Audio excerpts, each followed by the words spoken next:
और जो आसपास के ठाकुर साहब वगैरह जो लोग थे उस जमाने के, उनसे उनकी पहचान हो चुकी थी, तो उनसे भी उनको सुरक्षा मिलती थी। हथियार और कारतूस वगैरह जो है वो ठाकुर लोग होते थे, वो उन कान्हा वेलिया को उपस्थित मौजूद मतलब उनको देते थे और उनकी सुरक्षा का इंतजाम भी वो करते थे, मतलब उनको सपोर्ट मिल गया कान्हा और वेलिया को।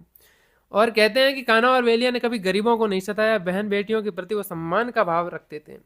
फिर उन्होंने भरूडी को लूटने के बाद में थूर को लूटा, मांडोली को लूटा, चांदूर को लूटा, मणिया को लूटा, चित्रोड़ी को लूटा और गुजरात के पाथावाड़ा के क्षेत्रों में भी आसपास में वहां पे लूटपाट की।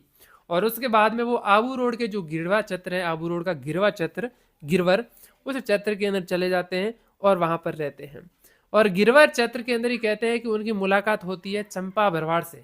अब चंपा भरवाड़ जो है वो एक महिला थी, वो भी डाकू थी उस क्षेत्र की, उससे मुलाकात होती है कान्हा और वेलिया की। फिर कान्हा और वेलिया ने उस चंपा डाकू को, जो कि एक महिला थी, उसको अपनी धर्म की बहन बना लेते हैं।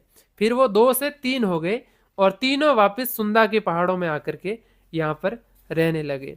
अब सुंदा के पहाड़ों में वो इसलिए रहते थे क्योंकि ये उनके लिए काफी सुरक्षा क्षेत्र था। एक तो स्थानीय था, तो उनको इस क्षेत्र की जानकारी भी थी। और सुंदा जी के पहाड़ों में उस समय क्या है कि, तो ऐसा करके कान्हा और वेलिया को वहां पर वो, उनके लिए सुंदा माता का पहाड़ जो है एक अच्छी जगह थी और कहीं पर भी वो डाका डालते फिर सुरक्षा के लिए वापस से सुंदा माता के पहाड़ों के अंदर चले आते। अब जब इतनी सारी घटनाएं हो गई तो जसवंतपुरा के अंदर गुजरात की पुलिस और राजस्थान की पुलिस आकर के अपना डेरा लगा करके वहां पर बैठ गई कि भाई कान्हा और वेलिया जो है इनको किसी भी हालत में पकड़ना ही है। एक बार क्या हुआ कि कान्हा और वेलिया के सिरोही के निम्बस के पहाड़ों में होने की पुलिस को खबर मिलती है और वहां पुलिस आती है और उस निम्बस के पहाड़ को घेर लेती है। और कहते हैं कि उस घटना के अंदर जो हेड कांस्टेबल थे वो मारे जाते हैं और कान्हा और वेलिया जो है वो वहां से भागने में सफल हो जाते हैं और वहां से फरार हो जाते हैं। और इसके बाद में ये बात जो है राजस्थान के सीएम उस समय के थे मोहनलाल सुखाड़िया, उन तक पहुंच गई, गृह मंत्रालय तक बात पहुंच गई कि कान्हा और वेलिया को जो है किसी भी हाल में पकड़ना ही होगा।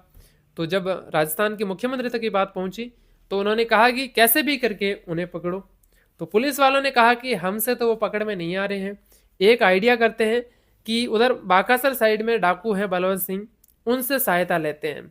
वो एक ऐसे आदमी है जो कान्हा और वेलिया को कैसे भी करके पकड़ लेंगे। तो उन्होंने बलवंत सिंह बाकासर से कैसे भी करके संपर्क किया और उनसे कहा कि बलवंत सिंह बाकासर खुद एक डकैत थे उस समय में, वो पाकिस्तान के अंदर उस समय में डाके डालते थे और जो डाकू लोग होते थे डाकुओं को लूटने का काम करते थे बलवंत सिंह बाकासर, जो